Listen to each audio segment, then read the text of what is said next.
Hey everybody, and welcome back to Storytime with JRP. We're continuing our book, Laurence Grey, Secret of the Lost Roanoke Colony, and we're currently in chapter 27. So if you're just joining us, head back to chapter 1 so you don't miss any crucial details. So, a brief recap of chapter 26. Laurence Grey is getting ready to go back in time to the year 1673. He put on a time machine device that surprisingly is just the shape of a glove instead of a big body encompassing thing. He starts to begin the time traveling process, and Sheldon shouts out that if he makes it, he'll be the first one to survive the trip. So let's see if he makes it now in chapter 27 titled Time Travel, a Practical Application. As Laurence Grey fell through the multicolor swirling corridor of a time vortex, he started to feel funny in his stomach, and he started to black out. The spinning wheel of color began to spin faster and faster until the speed blended the colors into a blinding white glare. It was then that Grey's world completely faded to black. Grey awoke to find himself in an army cot-sized bed, situated in the corner of a rather modest colonial house, made out of brick.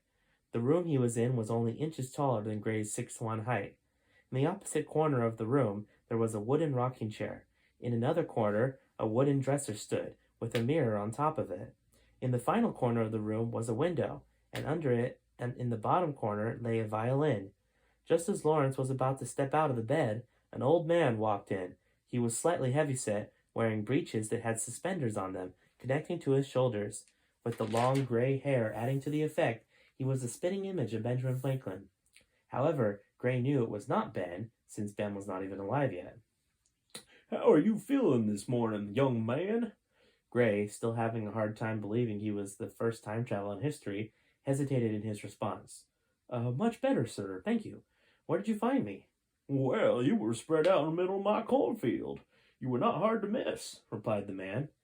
Grey felt a little more confident, so he asked, "Do you happen to be Peter Folger?" The old man's cheerful face suddenly became dead serious. "That's me. Are you sent by King James III?" Grey almost laughed. "Oh, no, certainly not. I have a connection." "To you?" "How so?" queried Mr. Folger. Grey cleared his throat. "Well, it's a rather long story, but let's just say I know all about the Roanoke incident." Folger's brow furrowed. "We all swore to secrecy, so I can only come to one conclusion. Greetings, distant descendant Laurence Grey." Oh my gosh, what does Folger know? Somehow he instantly knew that he was related to Laurence. How is that possible? Well, you're just going to have to find out in tomorrow's chapter, guys. All right? I'll see you then.